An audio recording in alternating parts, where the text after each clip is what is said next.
guys, Prowl 1701 here, and today I'm reviewing part 1 of The Massacre, or The Massacre of St. Bartholomew's Eve, whichever one you prefer to call it. I tend to just call it The Massacre.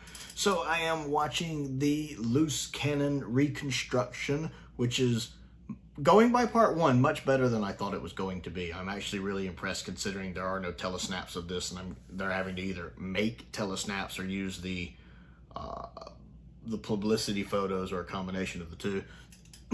It's actually a lot easier to follow than I thought. Now, part of what has come in handy is I've already read the novelization of this story. Of course, I've reviewed that not too long ago. And so having read the novelization, I know what happens in the story, and that is making the story easier for me to follow with the reconstruction and the audio. It's easier for me to follow the events of what's happening because I know the events of what happened because I've read the story. So I'm very grateful. This is another one of the reconstructions I'm watching where I'm very grateful to have read the novelization first. The same thing happened with the Abominable Snowmen and the Highlanders. That when I watched the Abominable Snowman, it was the animation, but I was happy I had read it first. And then with the, I believe that was the case. And then with the, yes, that was the case. And then with the Highlanders, I had read the novelization before I watched the recon, which again made it easier to follow, which I liked. Now, the novelization of The Massacre is different in a lot of places than the televised stories, which I'm seeing in episode 1, but I'd heard that a lot from you guys as well, because the guy who wrote the episodes also wrote the novelization, but the televised episodes were changed heavily, I think, by the editor at the time. And so a lot of things were reworked for the story, possibly for time issues. And the original writer brought a lot of those original ideas back when he did his novelization. He took it back more to his original script. At least that's my understanding. So there are differences between them, and I'm seeing that already with part 1. Some of the stuff that, to me, just fills out the story a little better is not here, like somebody drinking the doctor's drink and then having to pay for it and later and buy them another round. You get a kind of cut down version of that here where somebody pays for Steven's drinks, but that's about it. I'm trying to remember another one. The Steven getting arrested for being out past curfew happens in the novel, doesn't happen here. Instead, somebody says to Steven, hey, you need to come with us. It's about to hit curfew. You'll get arrested. Come stay at our place. And Steven's like, okay, looks like the doctor's been delayed. That would be just like him. I'll go with you. So that's a bit different as well. But it's the broad strokes are still the same. The girl, Anne, I think is her name, who is not played by Jackie, I see. Somebody had told me that. I had always figured, since Dodo is implied to be one of her descendants, that maybe it was Jackie playing Dodo and her, but it is a different actress playing her. So people had mentioned that in the comments when I reviewed the novelization. What little bit I see of her, she's doing fine. What little bit I see of her, she's fine.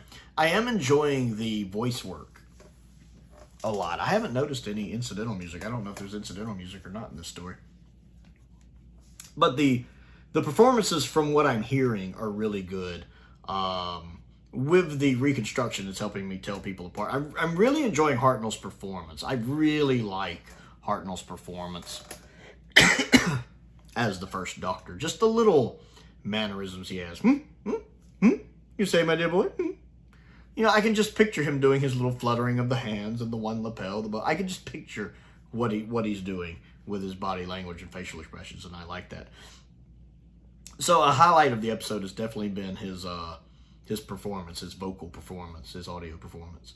But Steven's getting stuff to do here too. I'm really liking what Peter Purvis is doing with the material. He's getting stuff to do. He's very much, Steven, much like Ian, very much are a man's man, the alpha male type. They're good. They're the kind, they'll throw a punch if they have to. They give off this vibe of, don't mess with me, I'll hit you if you make me. They're very much that old school man's man, Captain Kirk type. I'm liking Steven as a character in the story, and I'm liking Peter Purvis's performance with the lines in the story.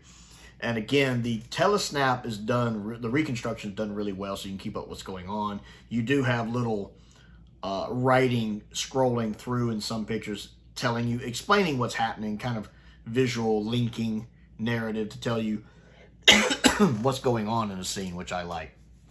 Again, having read the novelization, I'm able to keep up with that. It's, you know, it's basically a battle about to break out between the Protestants and the Catholics, which is a real historical event, which I was unaware of, which of course harkens back to Doctor Who's original idea with the historicals, since it was originally a kid's show, of teaching historical lessons to children. I was not familiar with the events of the Massacre beforehand.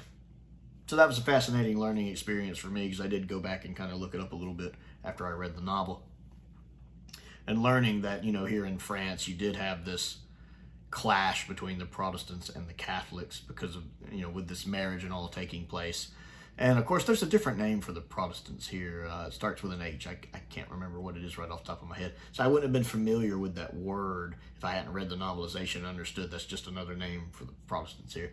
So you basically have religious, you know, unrest, just like we still have now in the world, to the point of basically being a boiling point. And of course, Anne overhears something that triggers her knowing of catastrophic events about to happen, so she runs away. And I really enjoy the guest cast here, the guys who protect her at the bar. How, like, when the soldiers go after her, they go to draw swords and the soldiers realize they're outnumbered, to where the Catholics are like, you fool, you shouldn't have said this. She's going to tell, obviously she knew something you said. I'm liking the guest cast in this. And the cliffhanger was really good with it being revealed that the Abbot looks like the first Doctor. Now, of course, even before I read the novelization, I know famously Hartnell plays dual roles in this, playing the Doctor and the Abbot. And having read the novel, I know how that all unfolds. I never quite realized that the cliffhanger was the reveal of him also playing the Abbot. That's a great cliffhanger for part 1, too. Because when we first hear the Abbot at first, he's not really talking. He's mad because he's thumping the desk, because you can tell he's agitated, to where the actual cliffhanger cuts to him, and it's Hartnell, and he's delivering that dialogue of, you know, find them at once. Which is a great cliffhanger to have the audience going, because you figure, well, maybe it's the Doctor just impersonating the Abbot for whatever reason. It's a really good cliffhanger. That's a good spot. I like that they chose that for a cliffhanger. So I'm enjoying part 1 of the story. Again, the reconstruction, considering the lack of telesnaps, it's really impressive how engaging it is and how it's actually easy to follow. Having read the novelization helps with that, but it's much better than I thought it was. I think I'm going to enjoy these other 3 parts. So the Massacre part 1 was, I forget what the subtitle is for it right off the top of my head. What do you think of it? Comment down below and let's talk about it. Don't forget to click the like button and the subscribe button. I also have a Patreon if you would like to support me on that. There is a link to that down in the description below. I want to give a shout out to Colin Coney, who's one of my top tier patrons. I appreciate his support, as I do the support of all of my patrons and my YouTube members. It's very much appreciated. I also have a P.O. box if there's anything you'd like to send me to look at and review, and a link to my Amazon wishlist and a link to my Amazon UK wishlist. Those are separate things, are both down there as well. Most importantly, thank you for watching.